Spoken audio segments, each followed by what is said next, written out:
Hey warriors, welcome back to part 2 of the amendment series which is being conducted for your CA final Jan 2026 examinations and CMA final December 2025 examinations.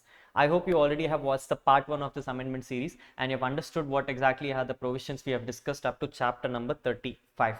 This video is going to be extremely important because we're now going to be discussing about 4 critical amendments which are happening for your examinations. Something relating to search and seizure, something relating to compounding, non-resident taxation rules, and then finally what we call as your current year rules, saying current year amendment called as safe harbor guidelines. Yes, so 4 very critical and heavy topics are going to be discussed in this video. I hope you can support me until the very end and learn a lot of things from this video, because we're not just going to be discussing on what the amendment is. I'm also going to try to explain to you as to what kind of format of questions can you expect in these kind of amendments. So yes, please watch out for the videos very carefully. If it's possible for me, I will itself put the timestamp in the videos, but if not, please do support me by putting the timestamp in the comment section so that it's easier for every one of your other friends also to focus on specific amendments for their examinations. Yes, perfect. We're going to start with chapter number 36, which is your search and seizure, one of the most critical amendments which has happened in the current year, about moving on to a concept called as block assessment.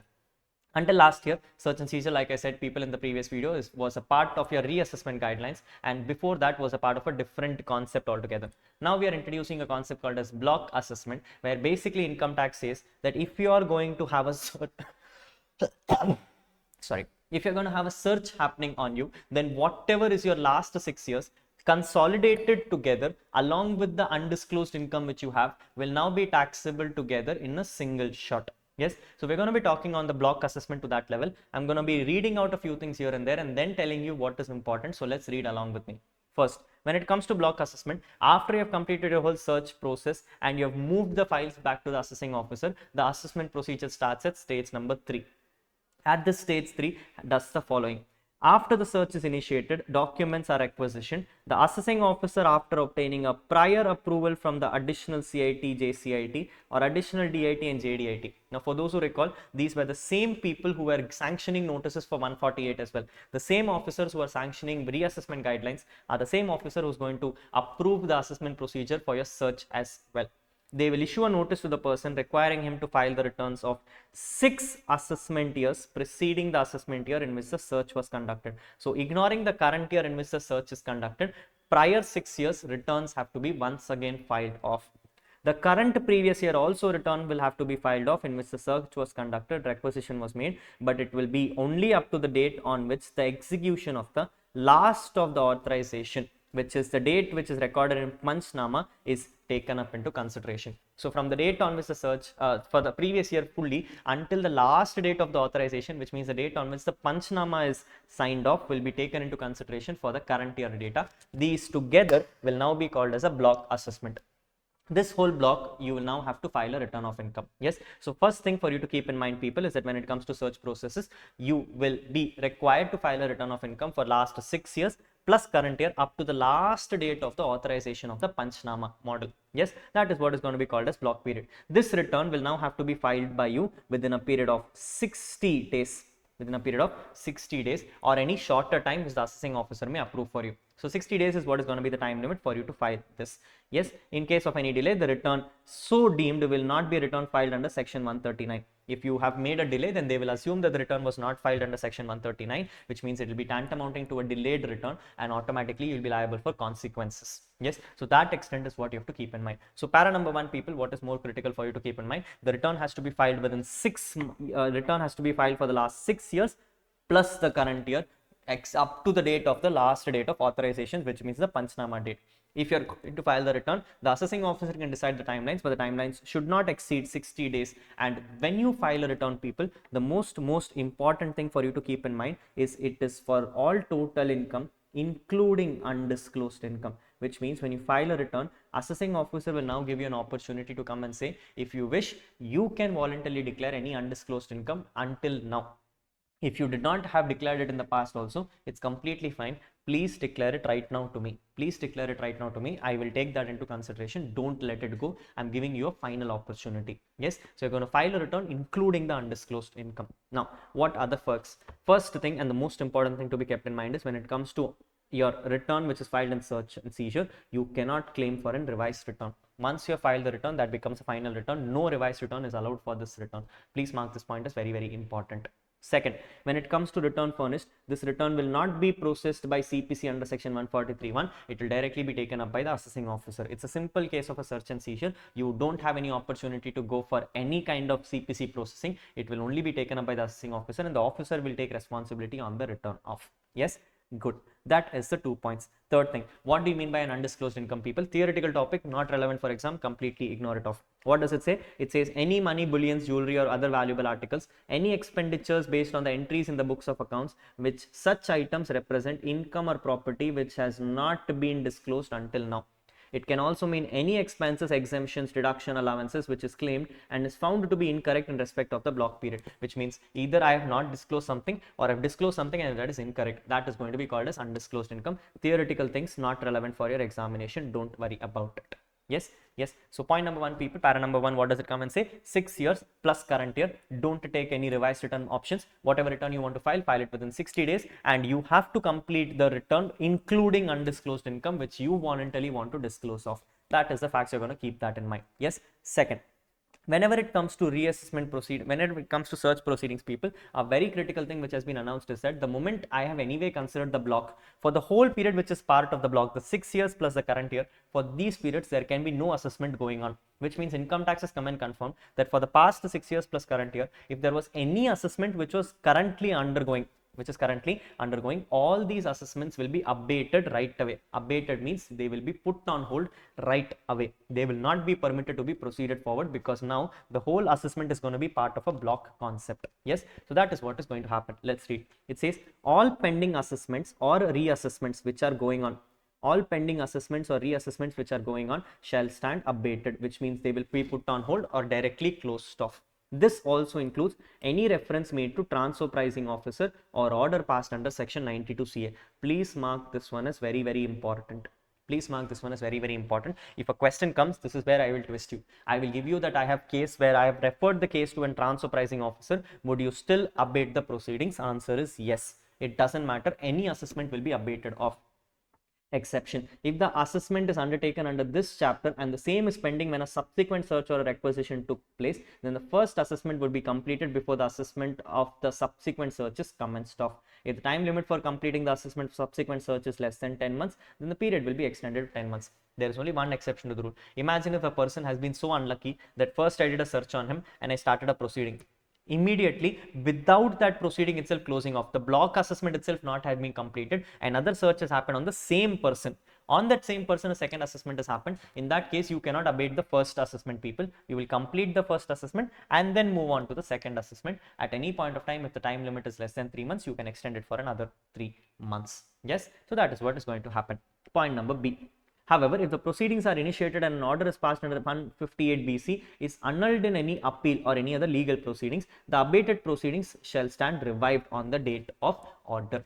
What is this coming and saying? If you have done if you have filed for an assessment block, but the assessee has gone for an appeal, and during the appeal, the courts have agreed saying that this is not a valid assessment. You should have not done a search itself, or the search assessment which is going on is completely wrong and should not be proceeded forward. In that case, the search will be annulled off, and the moment the search is annulled off, the previous assessments which were closed off can be revived. So point number B simply comes and clarifies that if I am proceeding with the search assessment, I am able to close search assessment, then the proceedings of the priors are excluded off. But if I am not able to do that, then the search will be search will get annulled and the previous ones will come back, which is why people initially I did not tell it is closed. I called it as hold. Hold is because I am still waiting on understanding whether the search is proceedable or not. If the search is proceedable, then yes, it is closed off. But if the search is going to be revived, annulled off because the court is not going to accept it, then I can revive the old assessment back again. Yes, so that is what is going to happen. In this, people, the only thing which is important from an examination perspective is the point number 1. Please keep point number 1 as very, very critical because this has come in exam also. May 2025, they had an examination question, MCQ format on it, where they came and asked this question. You need to be careful about the fact that when there is an proceedings started in the search process, any past assessment will be annulled off, no matter what assessment it is, including transfer pricing assessment. Everything is going to be annulled off. Point number 8 to be very, very critically helped off. Yes, next. If you're going to take assessment, people, how are you going to take the assessment? Income tax says the assessing officer shall, based on the return furnished, issue a notice under 143(2) and proceed to determine the total income, including the undisclosed income. Which means the assessing officer now is going to come and say, boss, you have filed the return. I'm issuing a 143(2) notice to you, asking you some other clarifications, and I will pass an assessment order, this time taking total income and undisclosed income both into consideration. Post determination of the total income, the assessment order shall be passed determining the tax payable by the person, which means income tax department will now tell you how much tax payable should be taken. Nothing of this point is relevant, people. I don't care about any of these points. This is fairly understandable, basic understanding. Yes, so you can ignore it off. No worries. Next. Order passed under 153 BC shall not be appealable before the income tax, before a DRP. Yes, they have made it very clear you cannot go to DRP, which means the only person you can end up going to is CIT, capital A. Yes, CITA is the only person you can go for an appeal on a search order. You are not permitted to go to DRP. Please mark this one also as very, very important. Second, any total income other than undisclosed income of current year in which search and requisition was conducted shall not be assessed in this chapter. The same will be assessed under normal provisions of the Act. What they are coming and clarifying is the block period which you made, if you remember carefully, people, I only made a block period from the start of the year till the last date of the authorization, which means the assessment of this year as such has not been done. Income tax makes a clarification there that I will not be considering that as a part of my current search assessment. For that year, data which is already available and is legally valid will be part of a normal assessment process and will not be responsible in the search assessment process. You will not trigger search assessment for the current year on your disclosed income. That is what they are coming and clarifying. Point number 3. Order for the block period can only be passed by the AO not below the rank of DCIT or ACIT or DDIT and ADIT after obtaining an approval from additional CIT, JCIT or additional DIT and JDIT, which means only assessing officer at ACIT level and JCIT level, DCIT level can pass an order, but to do that also they need an approval from JCIT or an additional CIT to pass the order off. Yes, 3 things. Nothing of that is critical, people. If you ask me, I will only say 2 things to be made in, one thing to be kept in mind, that you cannot appeal it before DRP, take it forward to CIT appeals. Yes, great. What is the time limit for completion of assessment? Any time limit of completion of assessment is the same as 143(3), which means you can complete the assessment within 12 months from the end of the month in which the last of the authorization for search was made, which means after the Panchnama is completed of people, you have to start the assessment and you have to complete it within 12 months from the end of the month in which the last of the authorization was made. Yes, if there is a transfer pricing matter going on, then you additionally get a 12-month period, which means if you remember the 143(3) timelines, you can also follow the same timelines on this also. No change in the timelines on this. Make sense? Perfect. Nothing great to be remembered in this.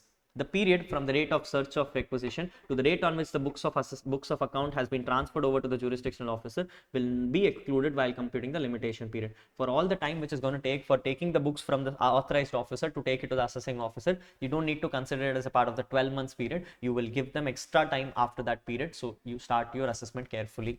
Yes. After exclusion period is over, if the time limit to pass the order expires before the end of the month, even after I gave the books, people, I still have only last few days pending for me and it is expiring before the end of this month, then such remaining period will be extended for the end of the month, which means I'll give you proper 1 month time for you to complete your assessment of. That at least is an opportunity which will be granted to you for you to complete your assessment of. Clear? Yes, yes, perfect. Now people, these are very, very specific timelines and has never been tested in examinations. I don't expect you to pay much attention to it also, so you can ignore it off. Great.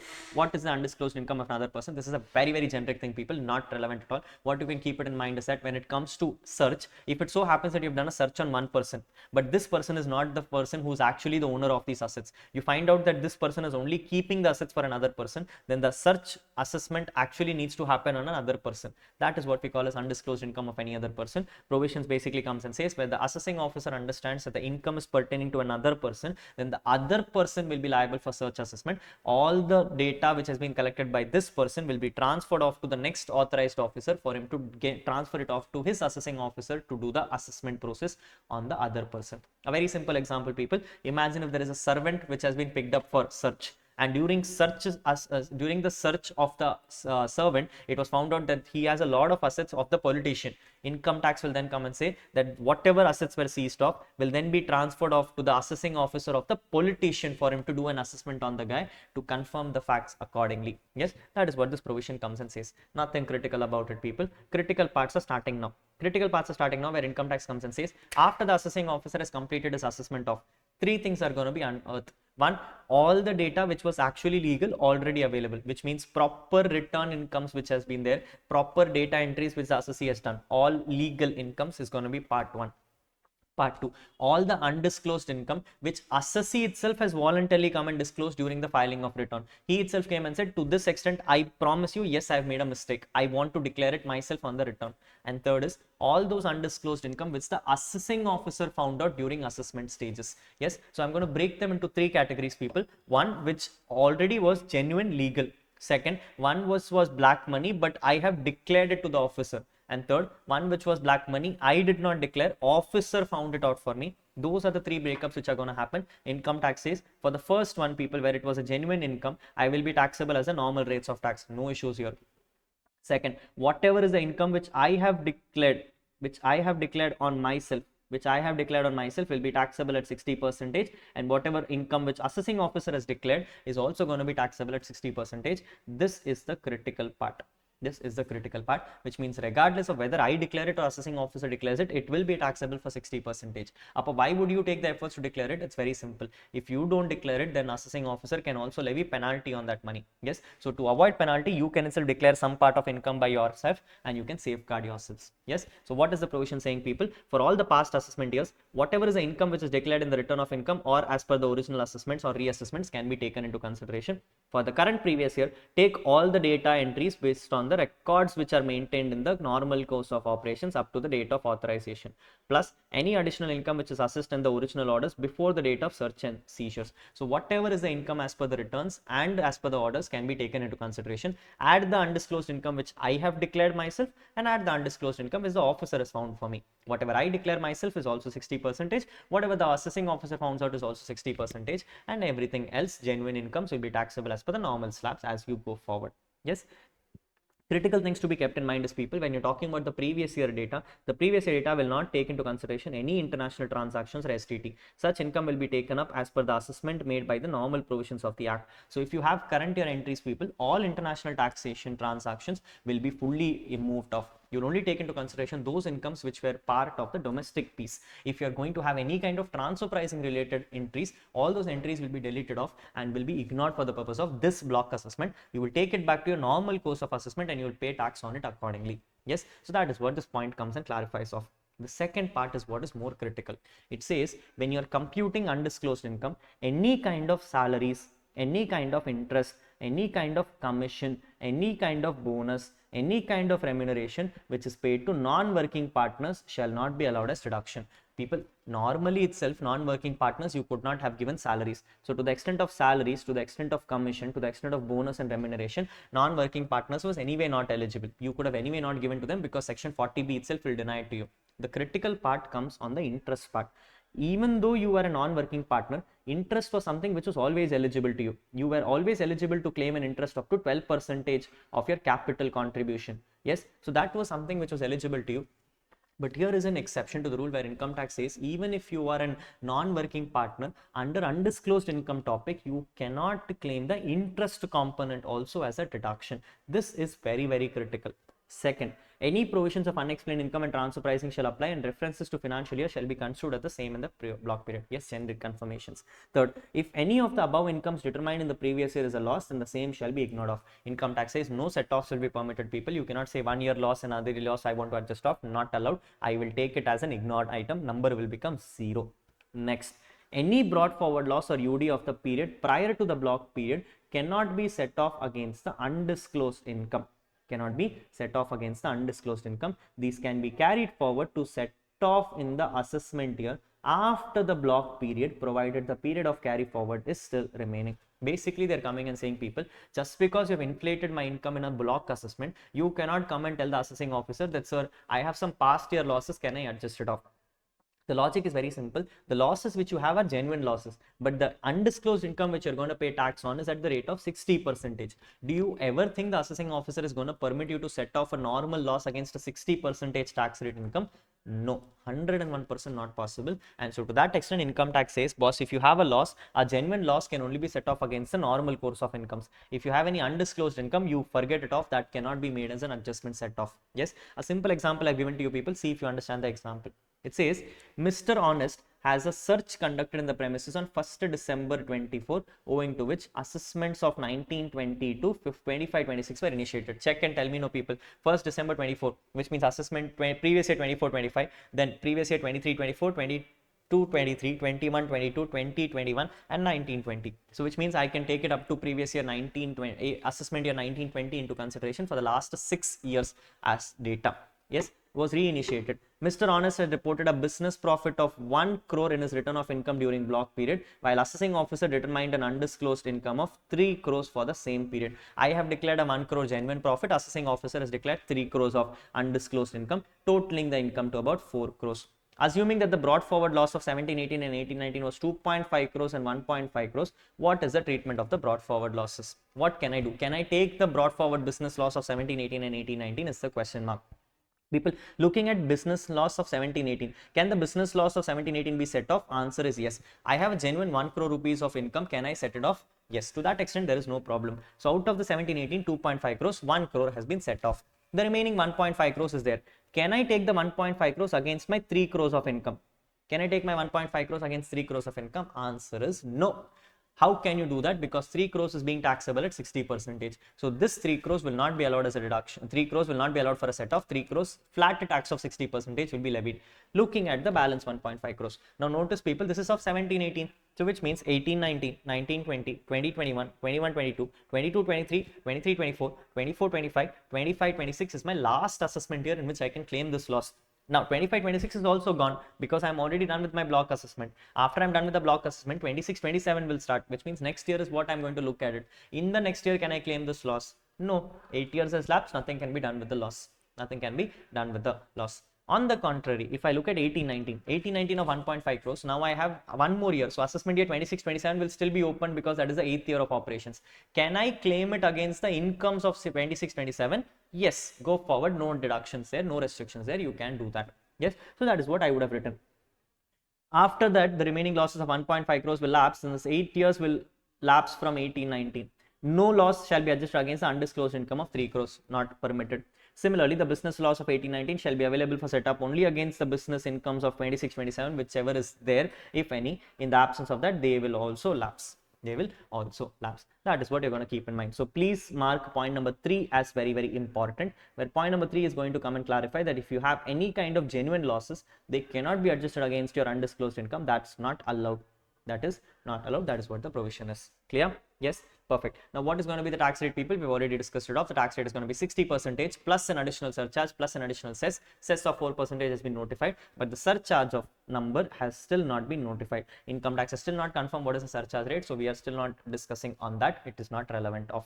Yes, that is what the provisions are. Any doubts? No. Now, what have I understood, people, when it comes to search and seizure? A few things which I've understood is when it comes to block period, the block period is 6 years plus current year data up to the last date of authorization. I cannot file any revised return for my block assessment period. I cannot have any kind of proceedings going on when the assessment is taken up for search assessment. All existing assessments will stand updated, can be revived back if the search has been annulled off on a later days. Any type of order which is passed under this assessment will not be appealable before DRP, and I will not be taking into consideration any TP related transactions also for the current year. Whatever order I am trying to pass in the search proceedings will be passed within 12 months from the end of the year in which, from the end of the month in which the authorization letter was issued off.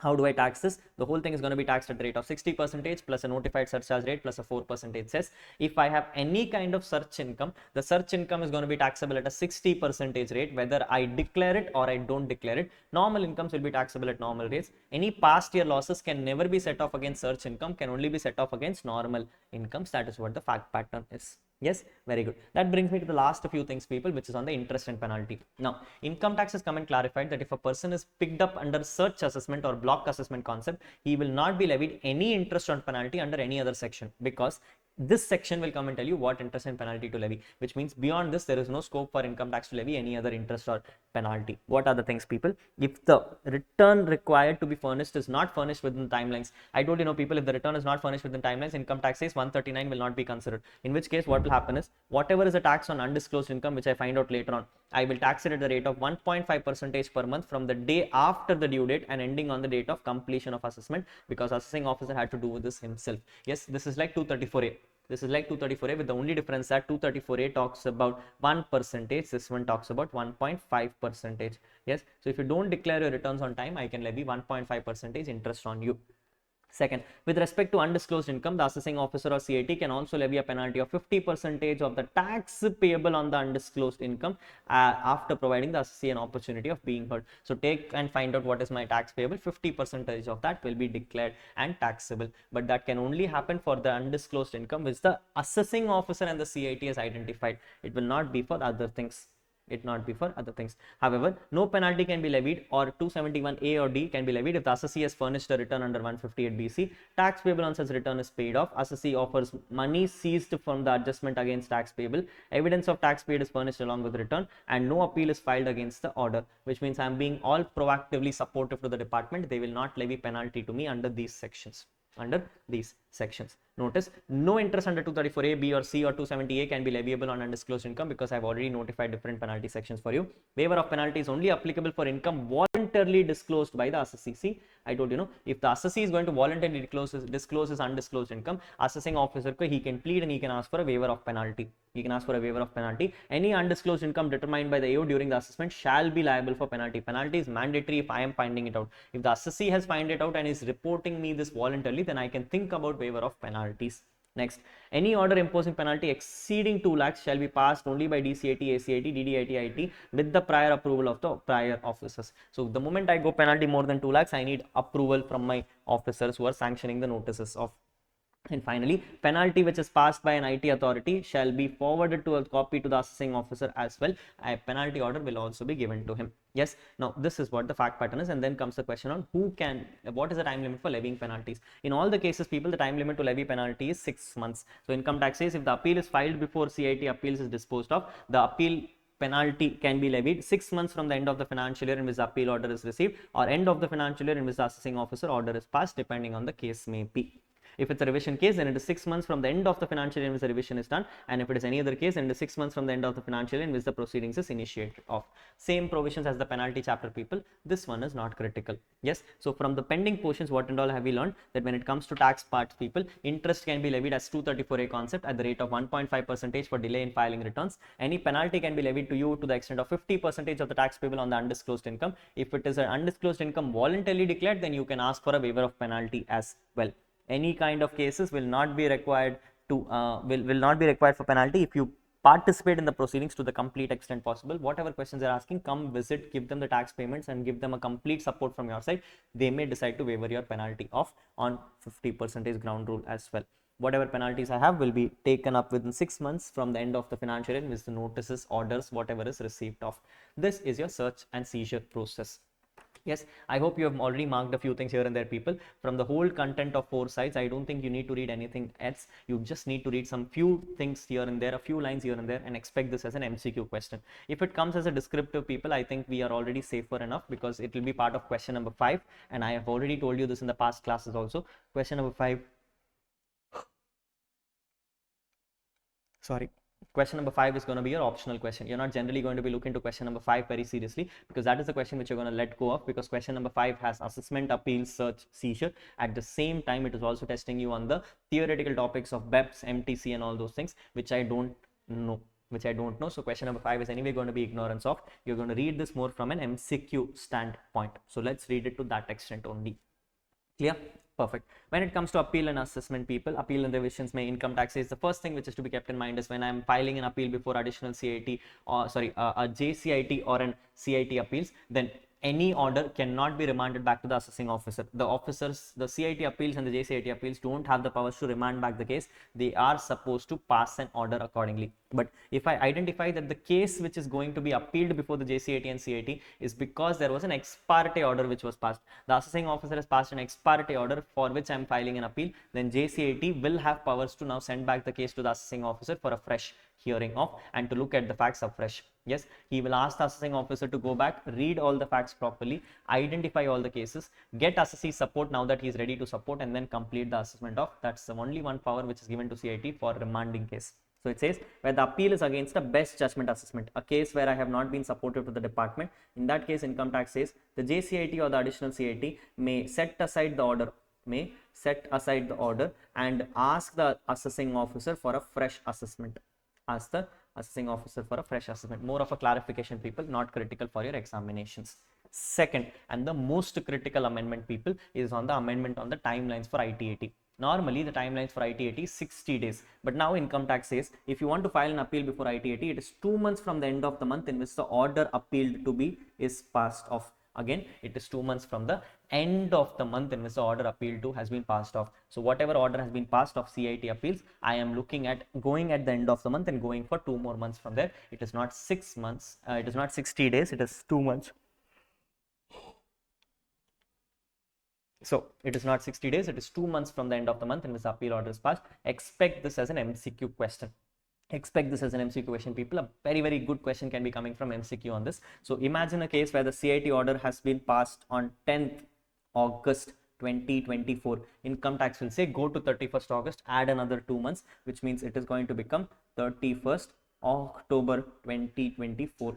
Yes, August will become September, September will become October. 31st October is the due date for you to file your IT-80 appeal off. That is what you need to keep in mind. The next thing is on the timelines, people. Now, this is something which I feel is very, very important because based on my past experience writing CA final as well in 2019, ICA loves to test you this limits in your MCQ format. Yes, what does this come and say? People, normally a department has been given a guideline to file an appeal when the case is not favorable, but income tax also has some conditions which say if the tax effect in a particular year is not very significant, then I don't generally go for an appeal and department ends up losing the appeal to that extent possible. Yes, now what were the timelines earlier, people? Income tax has now come and clarified that if it is going to be a case which is to be filed before IT-80, the assessing officer has to confirm saying that the tax effect on this year is not going to be less than 60 lakhs. If it is going to be High Court, it is going to be 2 crores, and if it is going to be Supreme Court, it's going to be 5 crores. These are the limits which has to be minimum satisfied if the appeal has to be filed by the department. Again, understand this is only if the appeal is filed by the department. If I am filing the appeal, I have all the rights in my hand to file an appeal. I don't have to object to it. I can file appeal for any single thing at any single amount. But if the department is filing an appeal, they have to satisfy the limit of 60 lakhs, 2 crores and 5 crores for the appeal to be filed off. Are we clear? Yes, that is what the provisions are coming and saying. Now, this is just a clarification, people, where appeals can be filed even though the tax effect is not satisfied. Even though the tax effect is not satisfied, even though my limit is less than 60 lakhs, 2 crores and 5 crores, can a department file an appeal? The answer is yes. These are all the scenarios of people. Nothing is very critical. So please take a pause, read the provisions, and you should be able to easily understand it off. This is more for your understanding and behavior. It's not for your exam purposes. Clear? Yes? Very good. After this comes in your transfer pricing provisions, people, the provisions which we were discussing about, the most critical adjustments relating to safe harbor rules.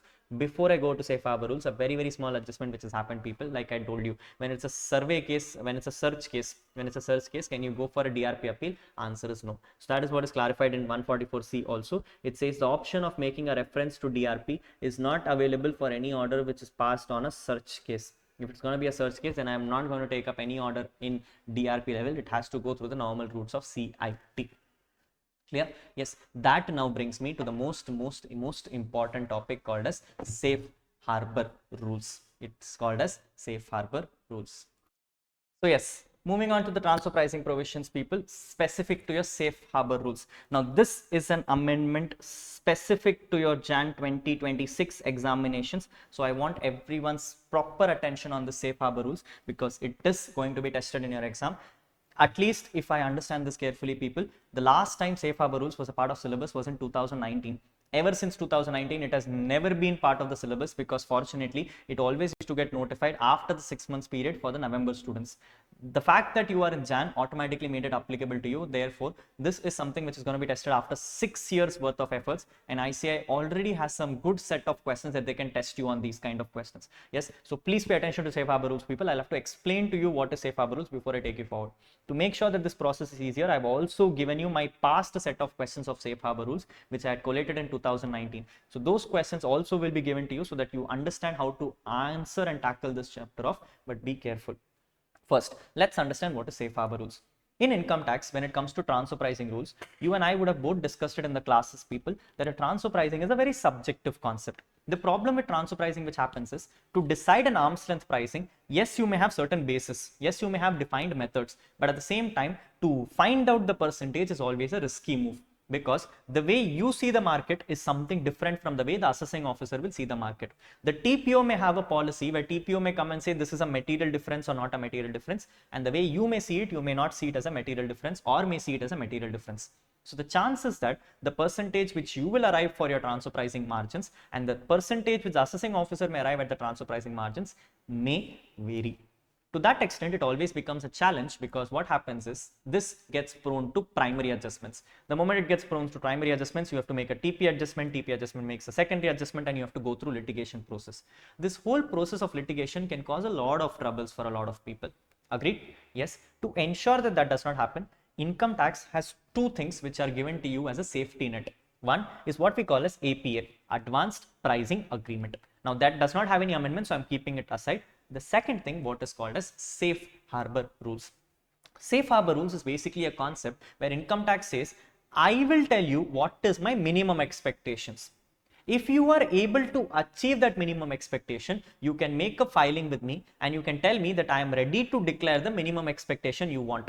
If you do so, I will not question the model anymore. Yes, I will let you go as it is. I will not question the model, which means if you are going to declare anything lesser than safe harbor rules is where we will have a fight.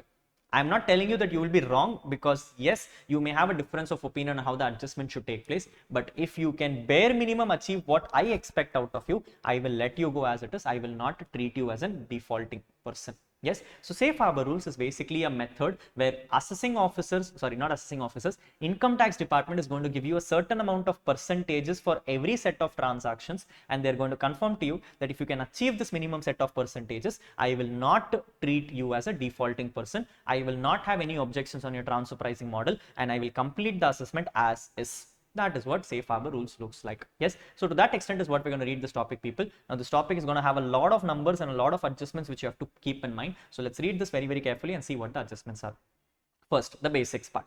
Safe harbor rules refers to situations in which income tax authorities will accept the transfer price or the income deemed to accrue or arise in India, which is declared by the assessee, provided the margin or the income declared is not less than the limits specified. Yes, like I said, the assessing officer will not even come and object to your model, where he'll come and say it is completely fine what you have done as long as you have achieved my percentages of. That is what the safe harbor rules is. Now we're going to discuss what exactly are the limits specified. When it comes to limits specified, people, I'm going to break them into two. One is for the incomes which are deemed to accrue or arise in India, which is section number 9. For section number 9, income tax had notified in September attempt itself. Then this was something in September already, so this is not a problem for you. September attempt had basically come and clarified that if you are a person who is a foreign company and is engaged in the business of diamond mining.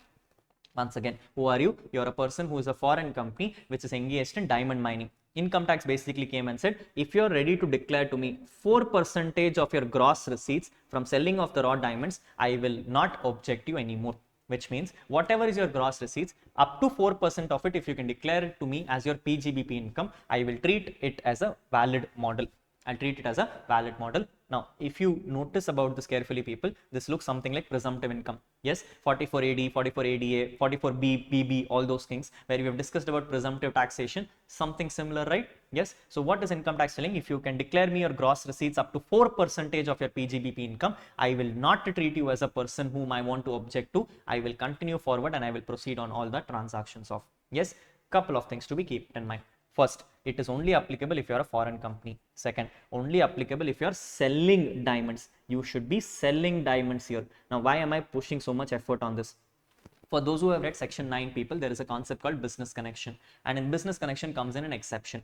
The exception of business connection comes and says that if a foreign company is here only to display diamonds, if they only end up displaying diamonds in India, then it is not treated as a taxable component itself in India.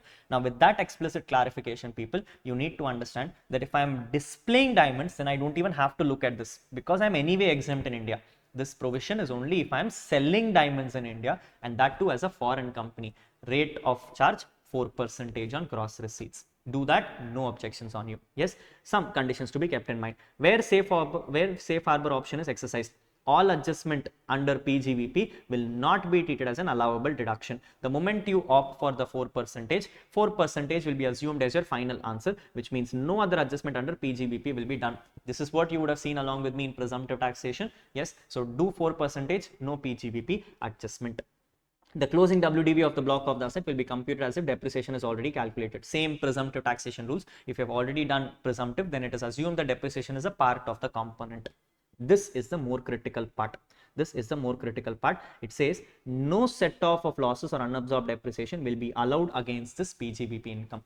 Now, unlike presumptive taxation, where in presumptive taxation they would say you cannot claim your unabsorbed depreciation because it is lost, but you can still claim your past business losses. This is not permitting that. This says your past business losses also cannot be set off. That will also be denied to you as a deduction. So the last point is what is more critical, where it says no set off of losses will be allowed of the past year data when you declare a foreign company selling diamonds off. Yes, so this is your first adjustment, people, which is on income deemed to accrue rise in India, foreign company selling diamonds in India. Are we clear? First, safe harbor rules. Clear?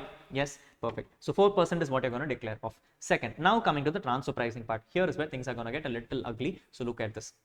It says if you are into transfer pricing, I am now going to give you some nature of services, and based on the nature of services, I'm going to ask you to have a certain amount of margins. That is the margin which you have to achieve of.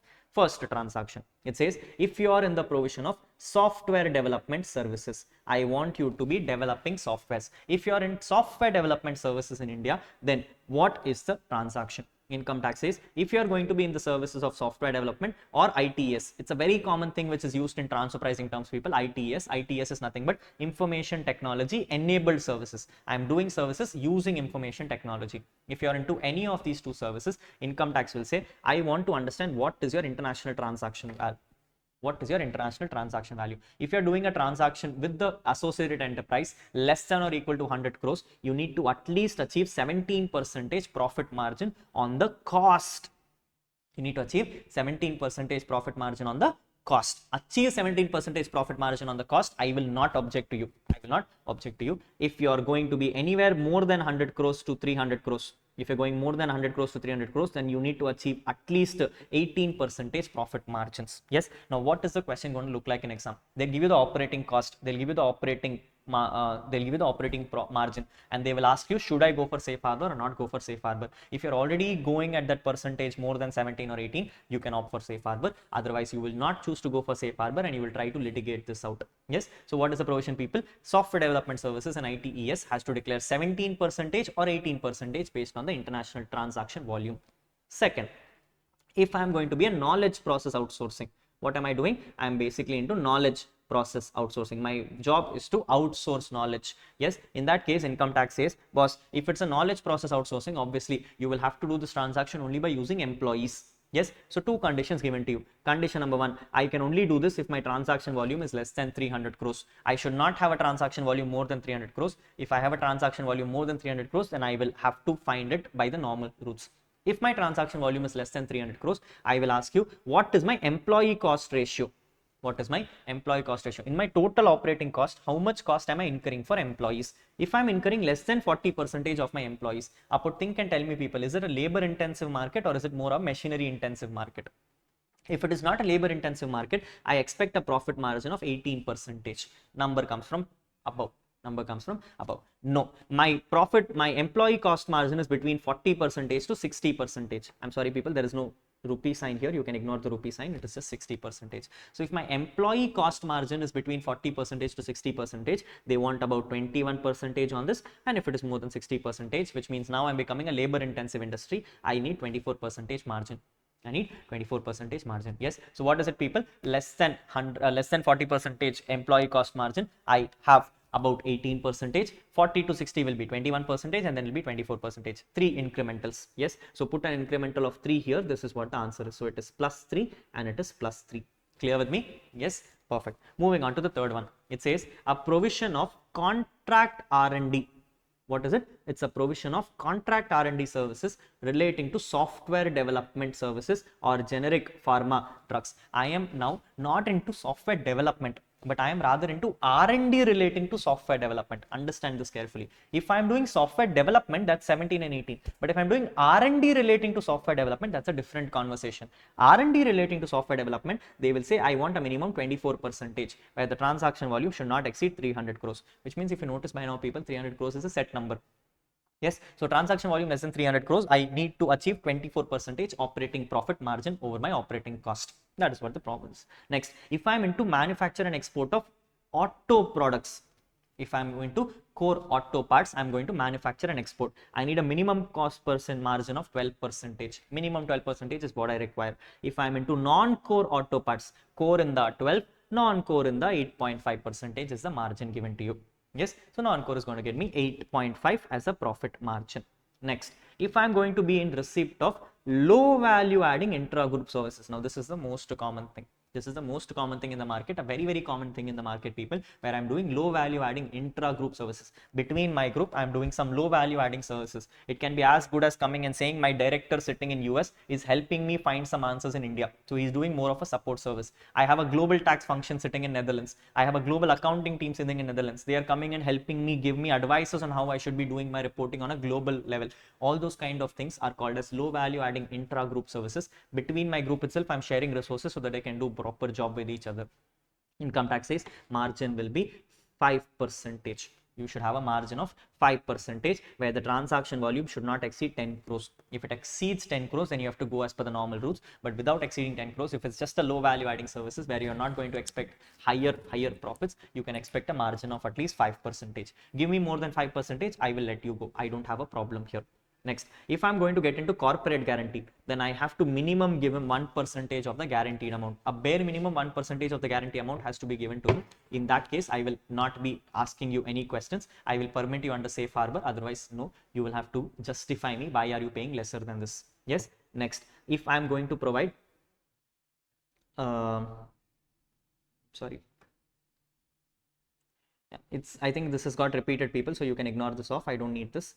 Yes, moving on forward, if it is coming to the H column says if a commission fees is declared, it should not be less than 1% of the guaranteed amount. But there is a note to it. If the guarantee amount exceeds 100 crores, if I'm going more than guarantee amount of 100 crores, a credit rating of the AE should be done by the agency registered with SEBI, and rating should be adequate to highest safety. I can only give it to my AE if they are going to have a credit rating more than adequate to highest safety, which means they should be a safe person. I should not be the one at a later stage where you should say, no, my group company itself is not making me payments, so therefore I will not be able to recover the money off.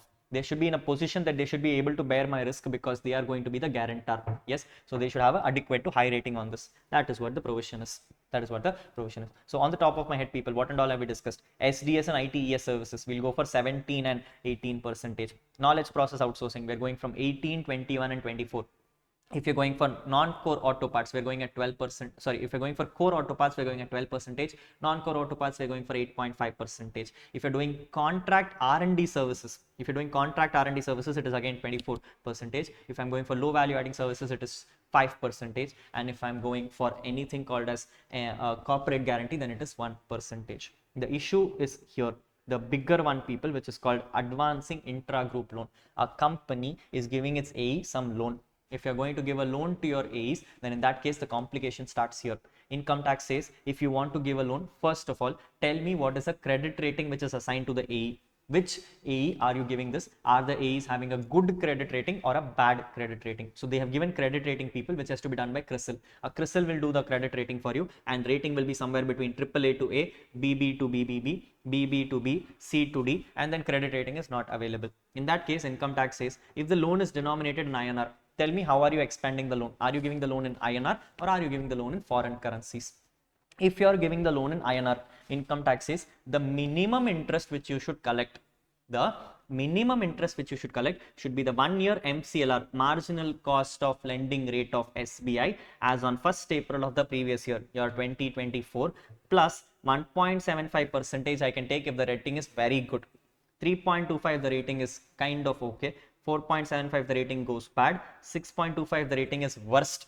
And 4.25 if there is no credit rating itself available and the AE is not able to get more than 100 crores. AE is not able to get more than 100 crores. If I'm going to give a loan more than 100 crores, then this provision itself will not apply. But if I'm not getting more than 100 crores, then I can give it to him at 4.25% as a margin numbers. Now, I know these numbers are difficult to remember, people. So I would suggest to take a chance on this. If it comes, yes, you will have to take a chance. Give whatever is your best suggestion on the answer. But remembering these kind of numbers can become daunting. Yes. On the contrary, if the loan is given in foreign currency, If the loan is given in foreign currency, then I'll ask, what is the value of the loan? Are you giving the loan up to 250 crores or more than 250 crores? People, more the loan, more the risk, definitely. So I would like more remuneration in my hands. So if the loan is given there, then I will ask for the reference rate. Now, what is the reference rate is what we'll discuss later. But taking the reference rate, I will add an 1.5 percentage, 3 percentage, 4 percentage, again 4 percentage, and then 4 percentage. Whereas if the loan is going more than 250 crores, it is 1.5, 3, 4.5, 6, and then 6 percentage. Notice one thing carefully. Between the India and the foreign rates, 1.75 is going down to 1.5, reduction of 0.25. 3.25 is going down to 3, reduction of 0.25. 4.75 is going down to 4.5, reduction of 0.25. 6.25 is reducing to 6, again 0.25. Which means between the India rate and the foreign country rate, if an Indian loan is given, then I expect more interest, but if a foreign loan is given, I expect less interest, less being 0.25. Now, same understanding we would have also done when we did secondary adjustment, people. In secondary adjustment also, when an Indian loan is given, if I give the secondary adjustment in Indian currency, then it is 3.25 addition, but if I do it in foreign currency, then it is 3 percentage addition. Same logic is what you're seeing here. Yes, just be careful on the last line. The last line is where you can get a little confused, people, because 4.25 becomes 4, but then ends up becoming 6 there. Yes, so this is where you have to be a little careful on your exam purposes. The challenge will now start. It says, when I come to foreign currency loan, I take a reference rate and then I add this. What is the reference rate? Income tax says reference rate is going to be decided based on what kind of loan are you giving. Are you giving the loan in US dollars? If you're giving the loan in US dollars, then you will take the US currency rate plus 0.45. Which means now if you understand, I'll have to take the US currency plus 0.45 plus the 1.5 or plus the 3 or plus the 4 or plus the 6. That is how it's going to operate. Next, if I'm going to take a euro loan, it is going to be the loan as it is. No interest will be added upon. UK loan will take 6 plus 0.3. Japan loan will take the loan plus 10.10 percentage. Australian dollars will take the loan as it is. Singapore will take the loan as it is with 0.45. With 0.45. Yes, this is how the operations have been looked at. Yes, quick revision, people, if you can do it along with me. If you're getting a very good rating, then it is going to be 1.75 or 1.5. If you're going to get a okay rating between BBB ratings, then it is going to be 3.25 and 3. If you're going to get somewhere between double Bs, then the rating is going to be 4.75 to 4.5. Rating between C to D is going to give me 6.25 to 6. And if I don't even have a rating given to me and the loan is between less than 100 crores, then I will take the rating as 4.25 for the Indian loan, and I'm going to take the rating as 6 for the foreign loan. If it is going to be more than 250 crores, 4%. If it is going to be less than 250 crores. This is what the rating is going to look like. Now, from an exam perspective, people, Rahul, I want to try to remember this. What will I remember? I would strongly suggest you to only focus on the last one.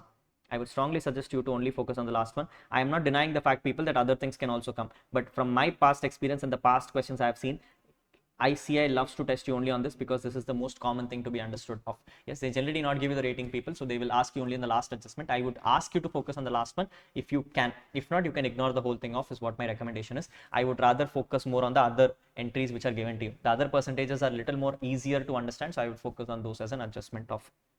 Yes, great. For notifying safe harbor rules, the conclusions are given to you here. The notes are as follows. For exercising safe harbor rules, there are some conditions to follow. The assessee has to furnish a form to the assessing officer on or before the due date of filing of ROI for the relevant assessment year, which means I can only opt for safe harbor rules when I give a form to the officer intimating my willingness. Also, the ROI for the said year should be filed on or before the due date of filing return. Safe harbor is only permitted to person who filed the return on time. A belated return from your side denies safe harbor rules condition to you, which means you will have to go through normal scrutiny along with me. Second, where the assessee has declared the income or transfer price as above, no comparability adjustment shall be made. Like I said, people, the moment you declared it like this, there will be no other transfer pricing adjustment on you. You will take it as it is. Assessing officer will accept your contentions. Third, safe harbor rules opted shall only apply to that assessment year. You now have an option to use this every year, which means 1 year I can decide, yes, I'm able to achieve the margin, I will go with the safe harbor rules. Next year I say, no, the margin looks bad, I may not go for safe harbor rules, I will try to fight it out by proving my statement in a FAR analysis. Fourth, safe harbor rules cannot be applied on transactions undertaken with AE located in NGA. If there is a person happening in NGA, then there will be no safe harbor rules. Now, there is no NGA currently notified for India, but nevertheless, if you have such thing like this, then you have to be careful on it. Finally, once a safe harbor rule is opted, assessee shall not be entitled to invoke MAP provisions. Mutual agreement procedure guidelines cannot be invoked. You cannot bring up the officers of the other country and come and say, I am not happy with taking the 24% or 30% or any number like that because I do not want to get it. Please revoke it. They will not do it. Once you have gone for safe harbor rules, no invoking of the provisions will happen. Yes, yes, amazing. Let's discuss this quickly, people. So what are the provisions we discussed? If you're going to do software development and ITES services, the rates are going to be somewhere between 17% and 18%, less than 100 crores, more than 100 crores, up to 300 crores. If I'm going to go for contract R&D services, 24%. If I'm going to go for knowledge process outsourcing, up to 40%, I'm going to levy 24 up to 40%, I'm going to levy 18%, 40 to 60, I'm going to levy 21%, and after 60, I'm going to levy 24%. Low value adding support services are going to go for 5%. Any kind of non-core auto components are going to go for 8.5%. Core auto components are going to go for 12%. Corporate guarantee is going to go for 1%. At the same time, if I'm going to give external loan, then in that case, I will check for what? I will check for 4.25% when the rating is not given, 4% for a foreign currency loan when the value is less than 250 crores, and 6% if the value is more than 250 crores. That is what I'm going to take into consideration. Clear with me? Yes. Apart from that, people, to get a safe harbor rules, please bear in mind that when you take safe harbor rules, you have to file a form, get it done. That is only opted for 1 year. You cannot invoke any kind of MAP guidelines. You can neither ask for a revocal on this. It is done and dusted for that matter. At the same time, people, if you're going for a foreign company selling diamonds, in that case, I will ask you to pay a minimum 4% of your gross receipts. If you do that, you will not be liable for any further discussions. 4% will be declared as your presumptive income. No adjustment of PGBP allowed. At the same time, you cannot set off any losses as well. That is what the provisions is. Are we clear? Yes? Amazing. Let's look at some example questions, people. See if you understand this example questions. First, examine in context of provisions under Income Tax Act and rules whether the transfer pricing relation to international transactions declared has a valid option for application of safe harbor rules. Can I go for safe harbor? Question of November 17. Let's see if you're able to get this answer. First, it says Bhishma Limited is an Indian company providing services of data processing with the use of information technology. Notice, what am I doing? I'm doing data services with information technology, which means this is ITES, information technology enabled service. I am only doing this because I have information technology, a foreign subsidiary of an Indian company. Aggregate value of transaction has become 200 crores, has gone more than 100 crores, and having an operating profit of 25 crores with an operating expense of 150 crores. Notice, people, if I am going for more than 100 crores and up to 300 crores, I have to minimum declare 18%. Checking on my margins. What is my margins? My margins is going to be 25 divided by 150 into 100. Answer is going to be 16.67%. Let's check this once again. 25 divided by 150. Answer is going to be, yes, 16.67%. Now, people, I am only having a profit margin of 16.67%. Can I go for safe harbor? No.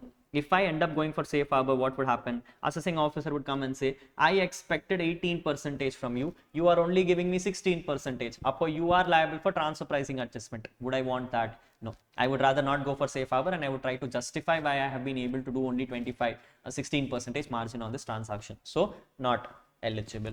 I hope you understand this. Yes? Great. Look at it. It says Yoke Inc. of USA foreign company, subsidiary Indian company. Yoke and Bhishma is a associated enterprise providing data services processing by Bhishma. A foreign company is an international transaction. 10A of income tax rules says data processing services falls within information technology as a part of ITES services. Eligible transaction. Aggregate value does not exceed 300 crores. Should declare a profit margin not less than 18%. If I notice here, I am only declaring a profit margin of 16.67%, which is not in accordance with the circumstances which is given. Hence, it is not binding on income tax authorities to accept the transfer price which is declared by Bhishma in respect of the transaction. They can go for an alternate option.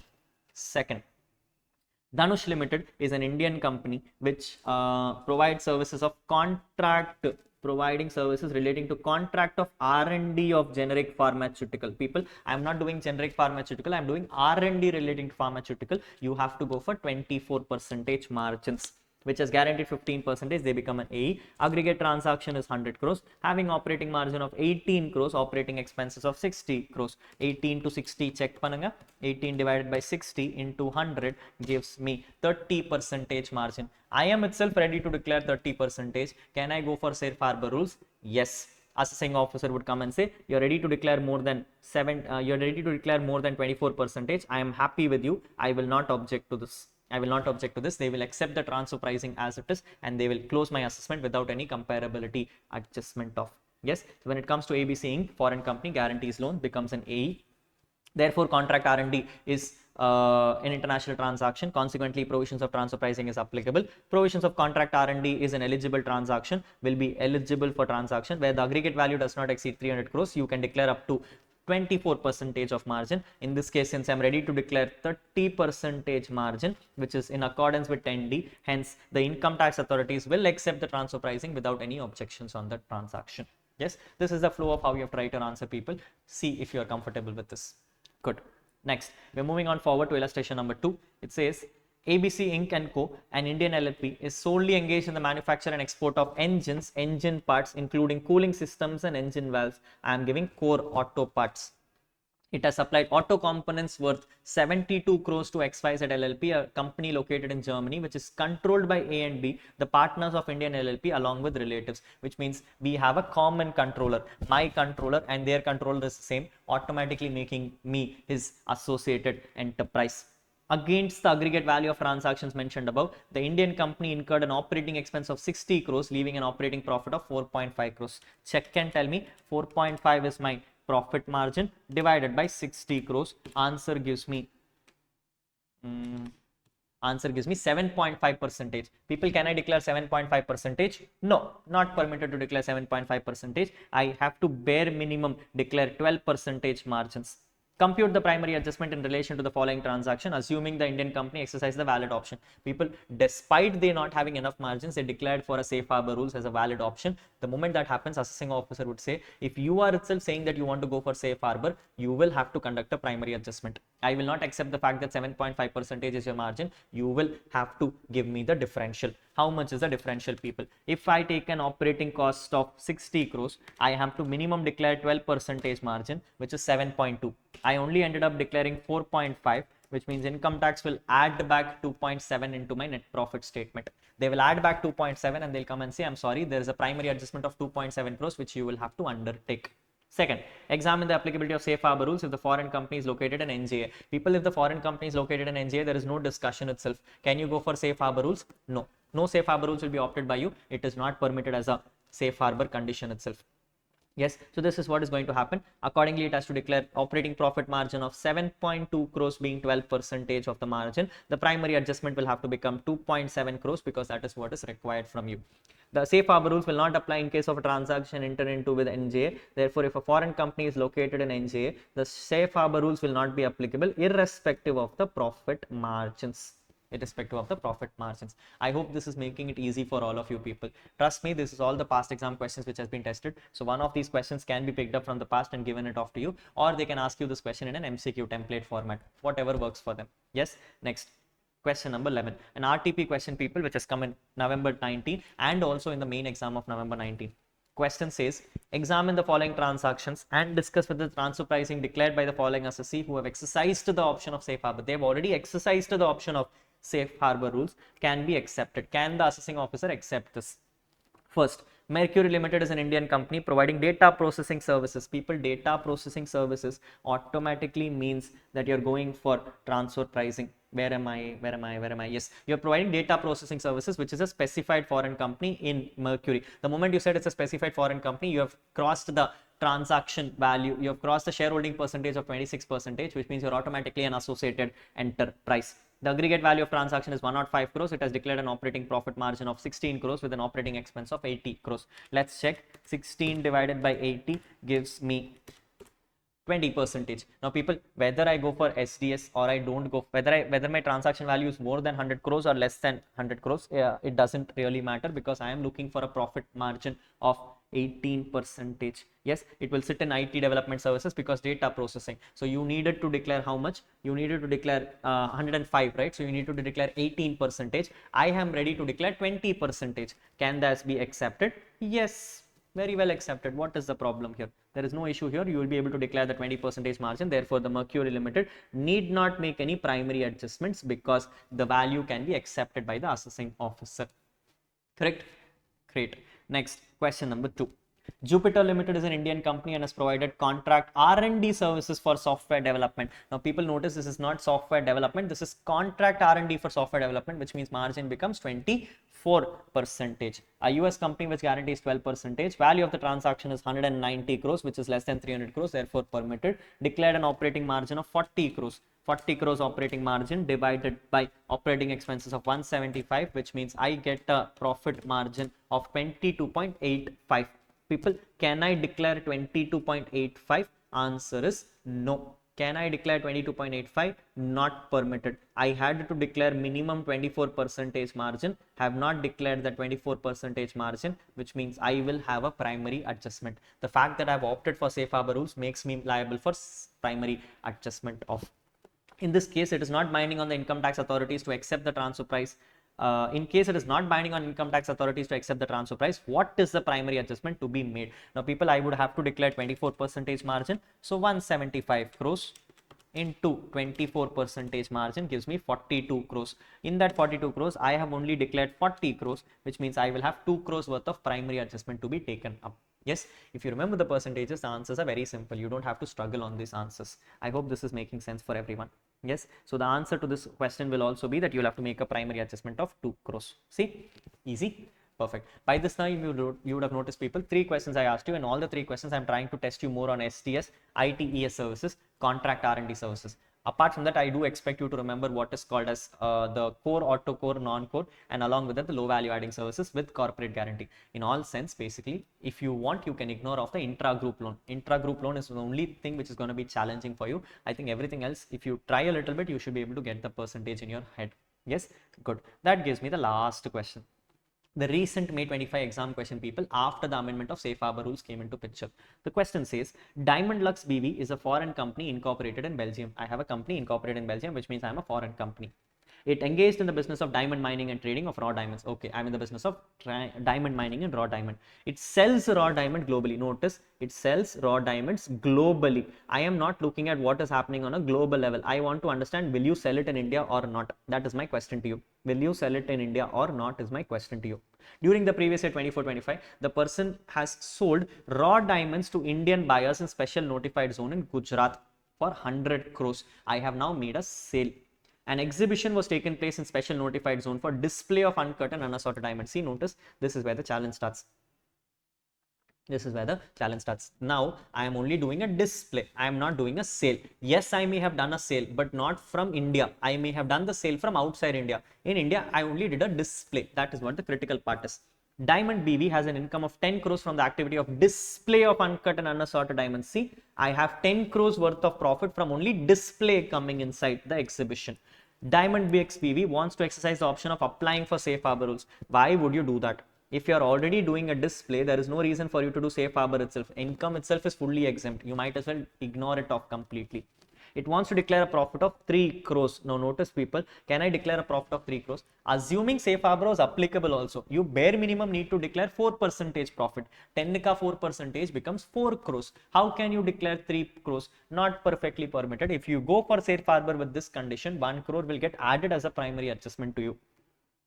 And a profit of 2 crores from display. People, I want, sorry, 1 second. It wants to declare a profit of 3 crores from trading of raw diamonds and 2 crores from the display of diamonds. People, 2 crores is fully exempt. Forget it off. Doesn't matter. 3 crores can I declare? No, 4% margin has not been achieved off. Whether Diamond X BV is eligible to offer safe harbor rules? No. If yes, it can declare a profit. Can it declare a profit of 3 crores and 2 crores from trading in diamonds and display? No, definitely not. I would go with the 3 crores and I would come and say I cannot declare because it is less than 4%. I would not even declare the 2 crores because it is simply a display. Will be fully exempt as a business connection model. Yes, a very beautiful question which was asked in RTP May 25 people, has not been tested in May and September. Expect similar questions in January. Look at the question.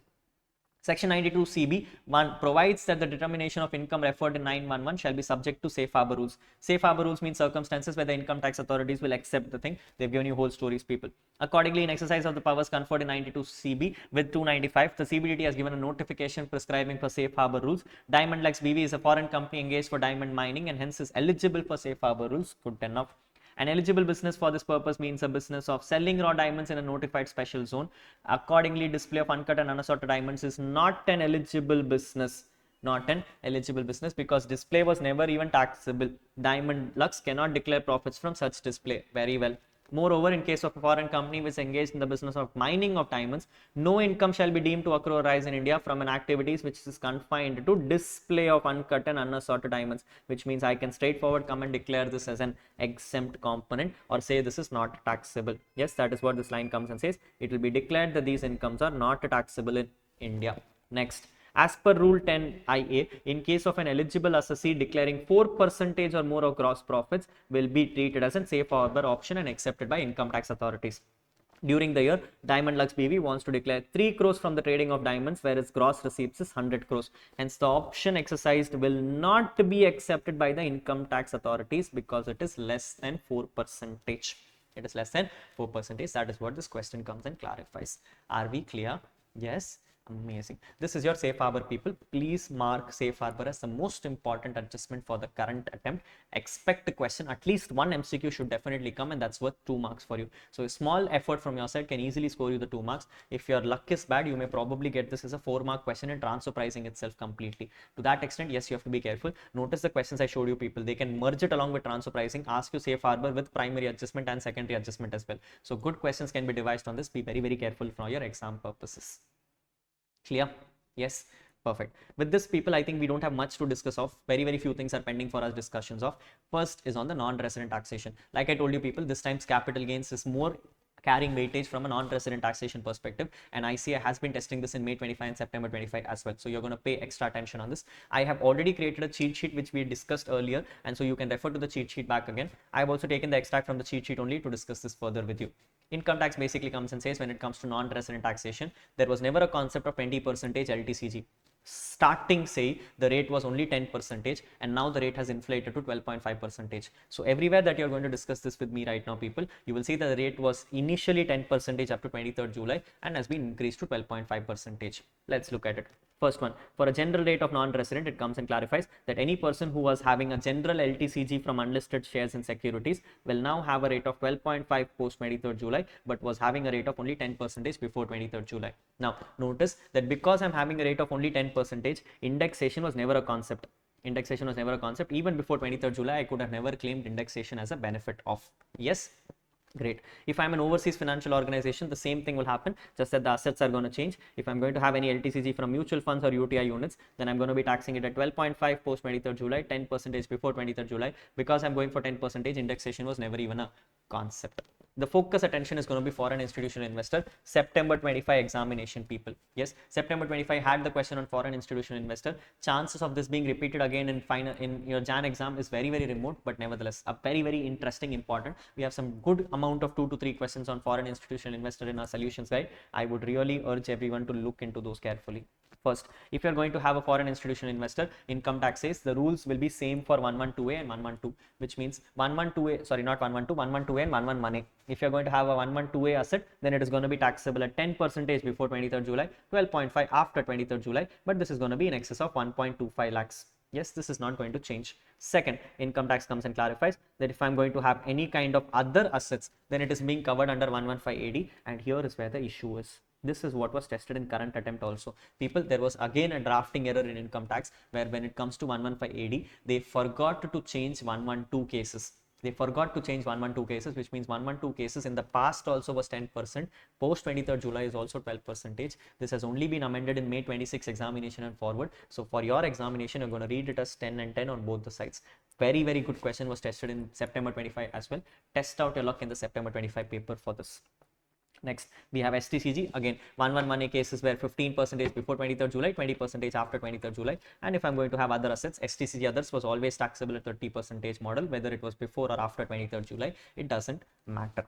Last thing is something called non-resident taxation. My expectation, if you honestly come and ask me people, is that this attempt I'm going to expect a non-resident taxation question. Yes, a non-resident Indian question is what my gut feeling is on this year's attempt question. Yes, because FII has already been tested. So non-resident Indian is what I'm expecting for testing in the current attempt, where non-resident Indian comes and says, if I'm going to have shares from any Indian assets, yes, foreign exchange assets, which we call as shares of Indian company, debentures of Indian public company, and government securities, I will be eligible to claim taxation at the rate of 12.5 post 23rd July, 10% before 23rd July. Anyway, it is before it was the 10%, which means there was no indexation concept.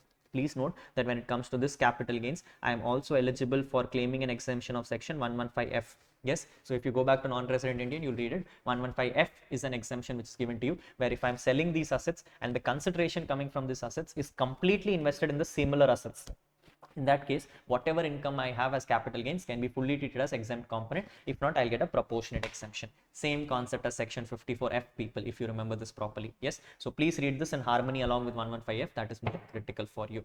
Yes, so this is a non-resident taxation amendment topic. Any doubts on this? No? Perfect. This brings me to presumptive taxation. On presumptive taxation, people, there is only one amendment to be kept in mind, which is section 44 BBC. Section 44 BBC introduced in the current year comes and clarifies that if a person is now going to operate cruise ships, if I'm now going to be operating cruise ships with certain additional conditions, the additional conditions is what you have to pay attention to, people. The cruise ship additional condition says that now I need to have at least 200 passengers in my ship. My capacity should be 75 meters in length, dining and cabin facilities should be provided, and this ship should touch India ports at least twice. Should touch India ports at least twice, which means 4 conditions are given to you. Operate a cruise ship, take it for at least 200 passengers or 75 meters of distance, 75 meters of the length has been taken. I should have a dining and cabin facility, and I should be touching India port at least twice. If you do all these conditions and you're operating a cruise ship as a non-resident, whatever incomes you have, 20% of that you can declare to me as a presumptive income of PGBP. If you are ready to declare 20% of this income as PGBP for me, I will not question you anymore. I will not question you anymore. Now, one thing you have to understand, people, this is not like safe harbor rules, which means 20% is the only thing you can declare. You cannot declare anything else. You cannot say, no, I want to declare something lower or higher. Not permitted. 20% is the only number which you can declare for yourself. Nothing else can be declared by you.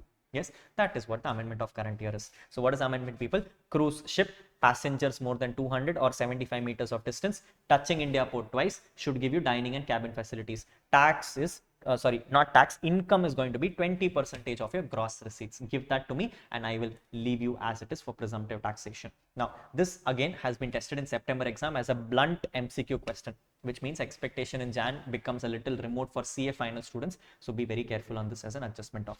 Yes, you can choose to let it go, but it's a very small thing. Just keep in mind that it's 20%, nothing great about it. Should be able to manage it off.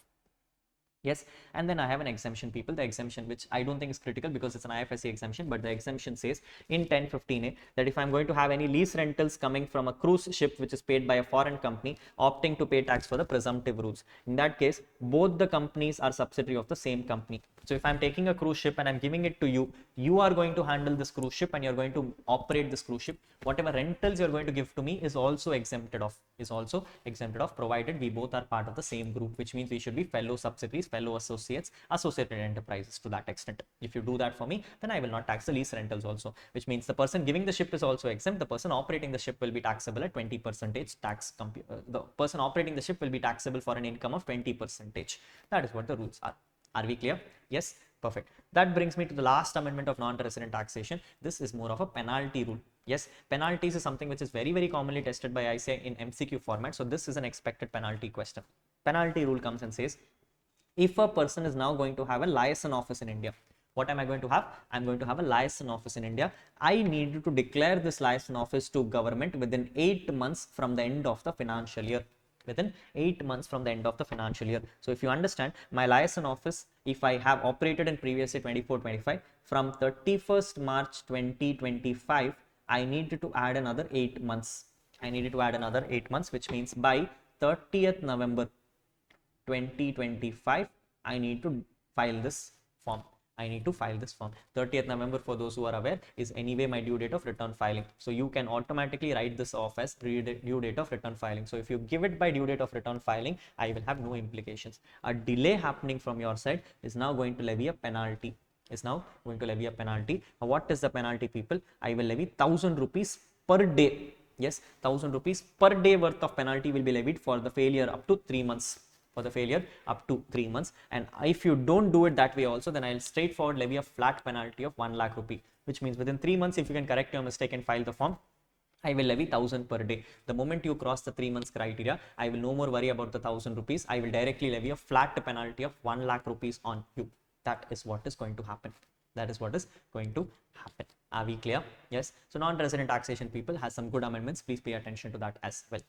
This now brings me to the last topic before we go for black money amendment, people. Nothing great in black money amendment, but the last most critical amendment which has come in is on the penalties. We now have introduced a concept called as compounding of offenses. Compounding of offenses was anyway there theoretically when it comes to your syllabus, people, but this is the first time where some rules have been notified on compounding, and therefore this has become extremely critical for your examinations. This was an amendment of September 25, and there were good questions asked in the RTPs of September 25, but it was never tested in your final examinations. They forgot to test you on the, I wouldn't say forgot, but okay, nevertheless, they never tested you much on the September 25 for compounding expenses, which means chances in January is extremely high on this computation. Now, this is the same length of search and seizure, people. So we'll again have to filter out a few things here and there just to understand what is happening. First, when it comes to compounding, what does it mean? Compounding in a very, very simple nutshell is basically government coming and telling that you are liable for prosecution. You have to be put in jail because you have been doing fraud. I am going to government and coming and saying, sir, I understand I've done a fraud. I'm really sorry for the mistake. I do not want to go to jail. Is there an alternative way? The alternative way is what we call as compounding. Compounding is basically you paying money to get out of jail.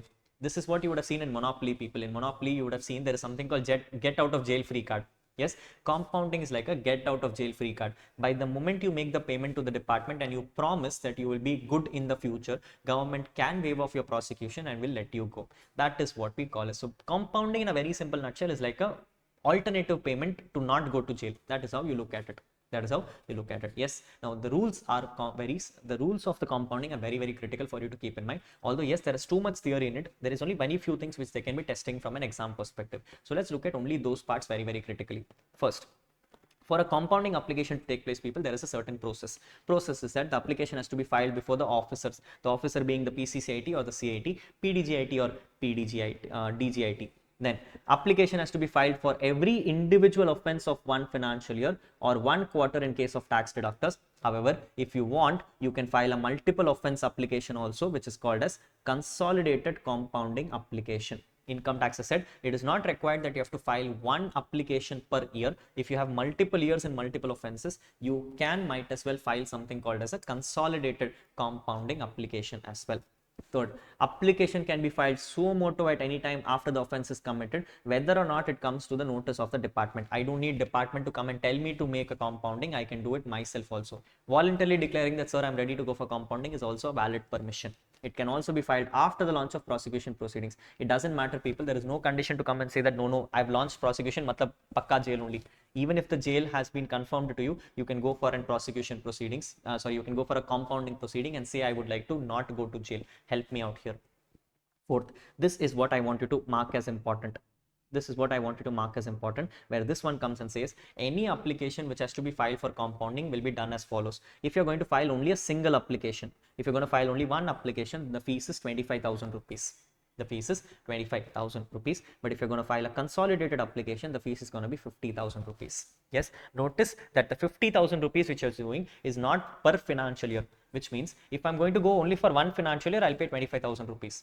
But if I'm going to go for 4 financial years together, all 4 put together, I will only pay 50,000 rupees, which means taking all applications together is always the better option. Going together and charging only 50,000 rupees is the most viable option which you have. Although the important part is here. The important part comes and says that whatever fees you pay for compounding, this fees of compounding is not refundable. It's not refundable, but at the same time, this can be adjusted against your compounding fee, which means this is technically a deposit. It is not like a fees, it is like a deposit. Future, when assessing officer comes and says, yes, pa, I will let you not go to jail if you pay me 3 lakh rupees. You can go to officer and come and say, sir, 3 lakh rupees I'm ready to pay. In that 3 lakh rupees, you have to reduce off this 25,000 or 50,000 as the case may be, and only the balance is what I'm ready to pay to you because I have an option to adjust it off. Read this line. It's a non-refundable, but can be adjusted against compounding charges. So please highlight this and keep this as very, very important. Yes. Perfect. Moving on forward. All outstanding tax, interest and penalty, etc. relating to the offense to which the compounding has been sought has to be paid before making the application. If you're going and making the application, you need to act good. You need to show your best face to the officer, which means please render all your payments off before you come to me.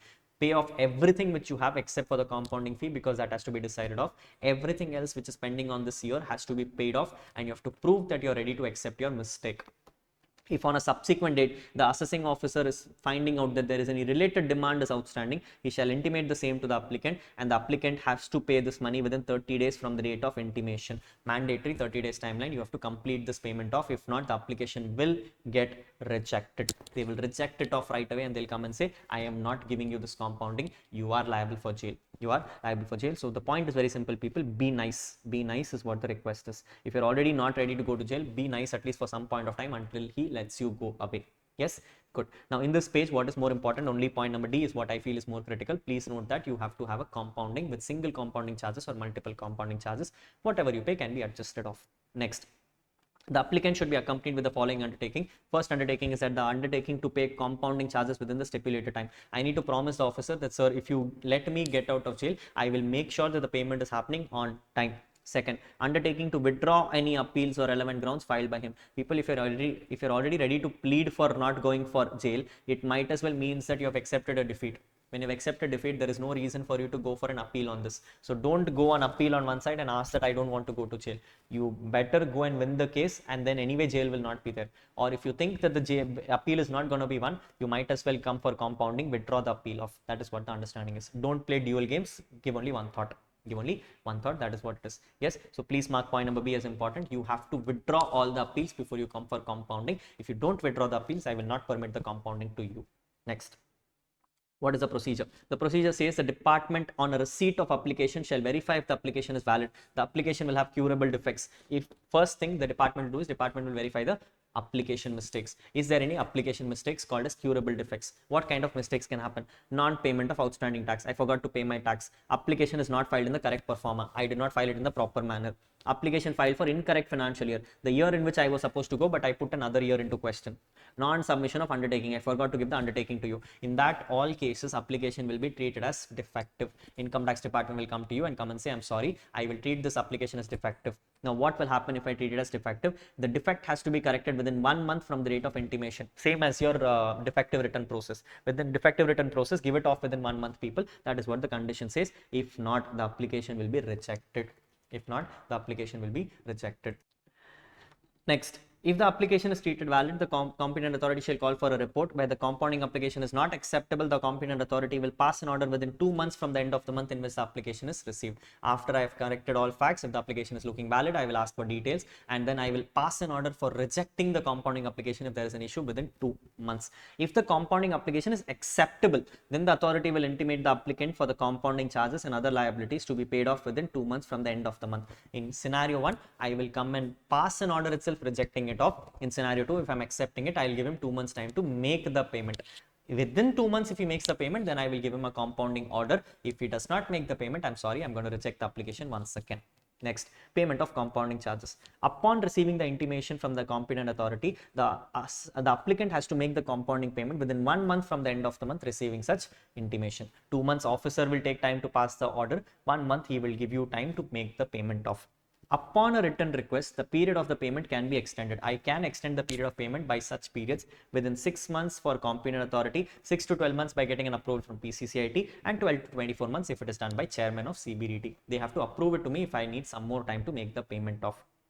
If the compounding charges are not paid within the specified time, the compounding application will be again rejected and the prosecution proceedings will be initiated if not done already. When the compounding charges are paid, the compounding order will be passed within 1 month, giving you the compounding charges confirmation and telling you that you are no more liable for prosecution. Yes, so if I'm rejecting it off, straightforward 2 months rejection. If I'm approving it off, 2 months which will be taken for passing an order, 1 month I will take to make the payment. Within 1 month I have to pass an order approving this compounding application off. That is what it is. Yes, now in this page, if I find something relevant, no, I do not find anything relevant except for the first thing which I asked you to mark off. So you can ignore everything else off. Next, this is the most critical part. Please mark this one as important. Please mark this one as important. Here is coming and talking about how should you calculate your compounding charges. Income tax says compounding charges basically would mean the tax, the surcharge and the cess. The tax, the surcharge and the cess. The thing which is to be ignored of is the interest part. Interest is not part of compounding. Interest is not part of compounding, which means interest I don't have to pay as a part of compounding charges. I only have to pay the tax, surcharge and cess on this. Charges for this will be as follows. If you are going to come for me for the first time, I will say whatever I decide. I will say whatever I decide. I will decide, let's say for example 45,000 rupees, and I will say first time you're coming to me, pay 45,000 rupees. But if you're going to come to me second time, if you're going to come to me second time for the same issue, understand this carefully. If I'm going to come to you for the same time for the second issue, then income tax will say for the same issue, if you're coming to me, then I will now take the charges as 1.2x. If I'm coming for the third time for the same issue, I will take it as 1.4x. If I'm coming for the fourth time, I will take it as 1.6x and so on and so forth. So it's an incremental of 0.2.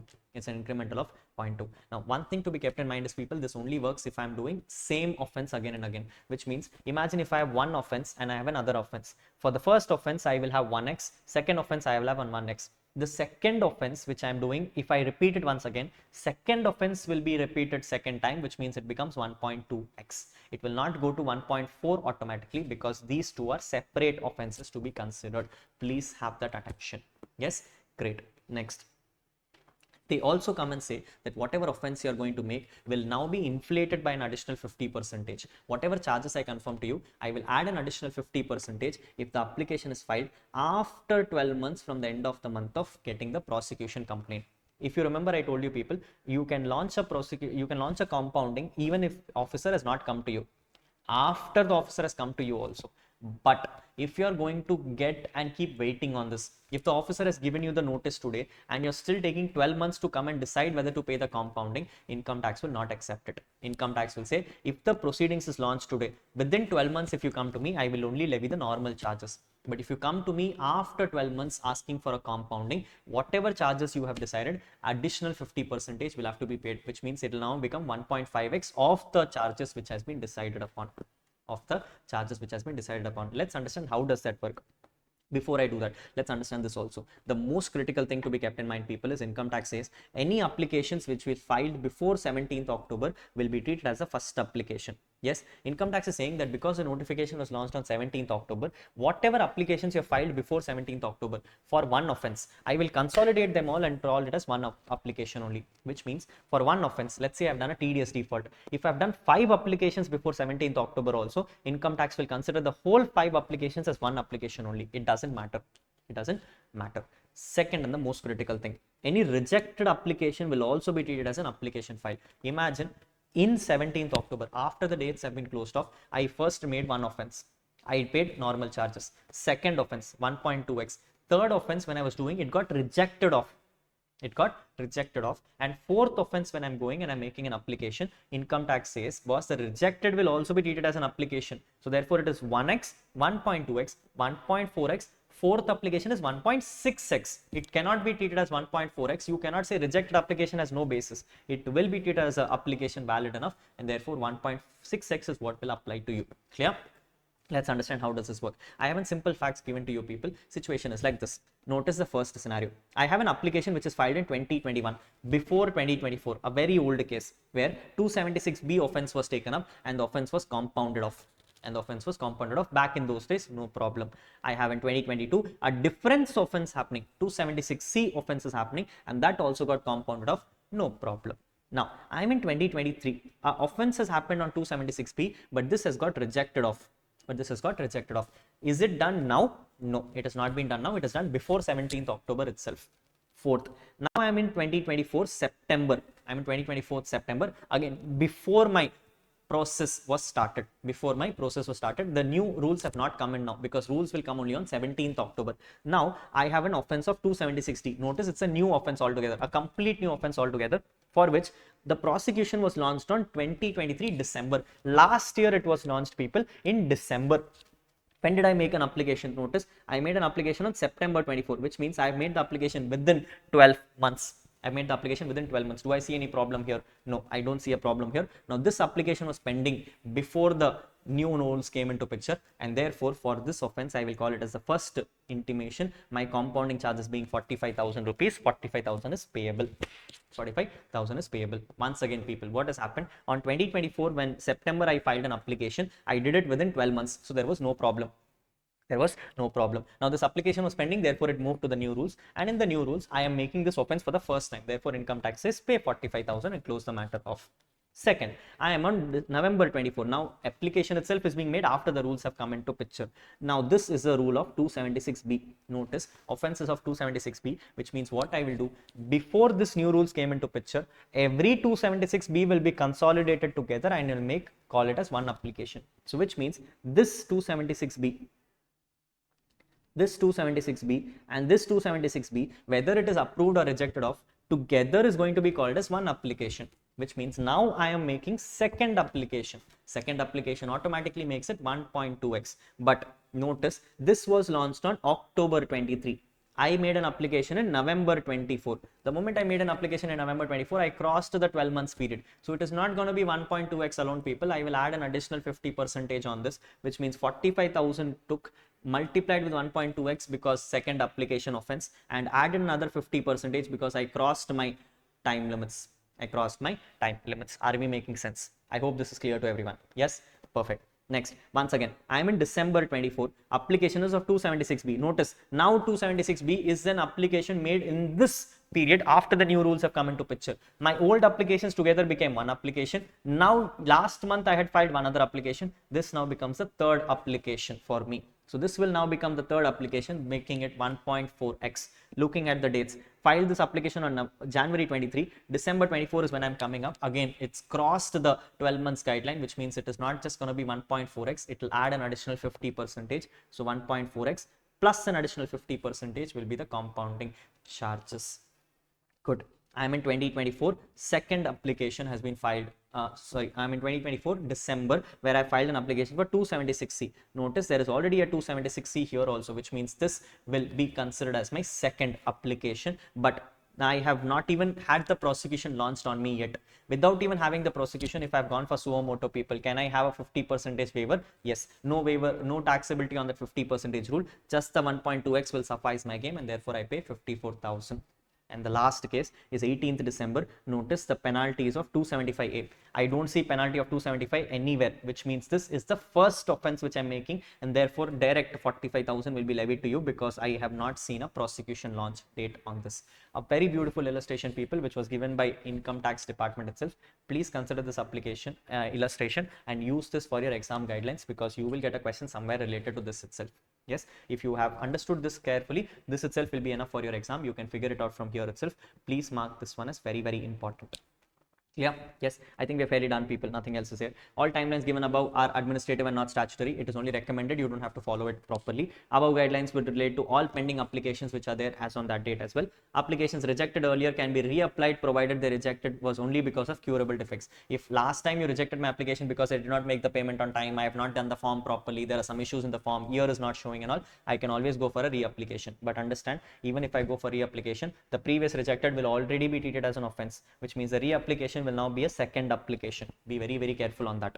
Yes, competent authority shall in the following cases compound offenses only after receiving an approval from chairman. CBDT will have to give an approval for all these kind of offenses. Offenses of 275A, 275B. Application has been convicted with imprisonment more than 2 years by a court of law. Any applicant has been found involved in any manner for any national, anti-national or terrorist activity. Any kind of application for a person whose main accused proved that the applicant facilitated tax evasion through mechanisms by using entities for laundering of money. Money laundering has taken place.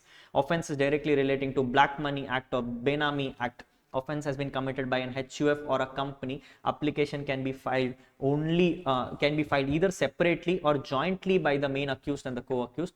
Regardless, both accused will be compounded together so that there is no separate charges or application fees. Yes, these are all theoretical topics, people, nothing relevant for your examination. From a compounding perspective, there are some things which you have to keep in mind. One is when it comes to compounding application, the fees is 25,000 and 50,000, which is adjustable against my compounding charges. Next, whenever I have a defect, I have to rectify that within 30 days. Whatever is the compounding I'm going to do, I can only do it after I withdraw my appeals of. Finally, if I'm going to get any kind of compounding charges, the first application will have normal charges, then it is 1.2x, 1.4x, 1.6x, and so on forward. If I'm going to get an application filed only after 12 months from the prosecution, I will have to add an additional 50%. All applications before 17th October for an offense will be consolidated together and will be called as one application. A rejection is also called as a valid application. That is all you need to keep in mind for compounding, people. Other than that, the theory is not important. Whew.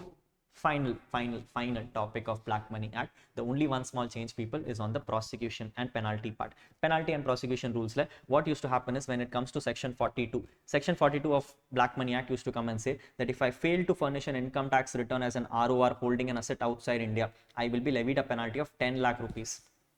And if I fail to furnish any information relating to foreign assets, then also I'll be levied a penalty of 10 lakh rupees. However, now recently they've given you a relief. The relief comes and says that no penalty will be levied in case the assets does not exceed totally 20 lakh rupees in a year. If the assets does not exceed 20 lakh rupees in a year, then I will not be objecting to the penalty. I can treat it as a waiver. I will not be levying any penalty on you. But notice, this is only if it is other than immobile property.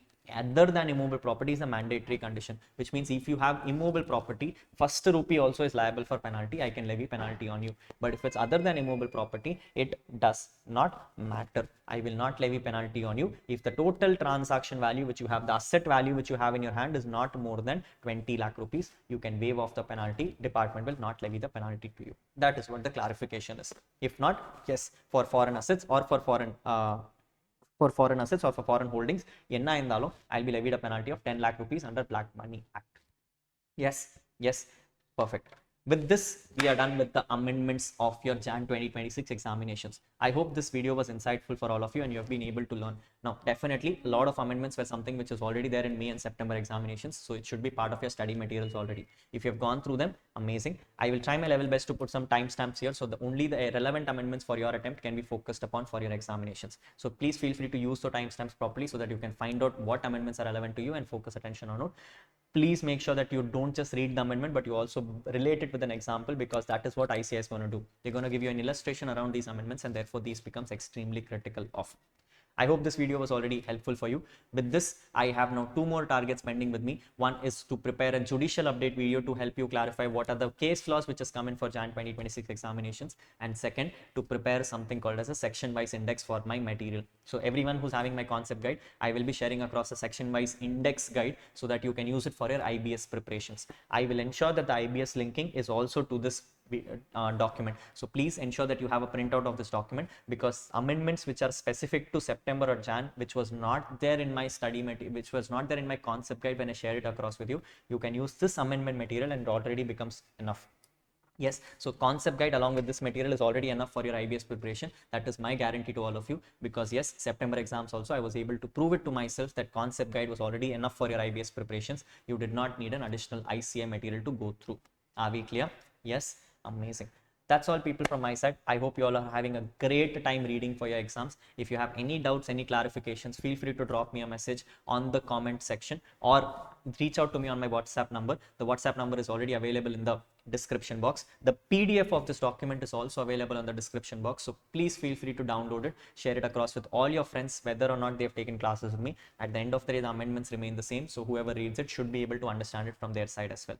Yes, signing off for today. I will see you all very, very soon with the next videos discussing on the balance topics of CA final, the judicial updates, and your section wise index. Until then, take care.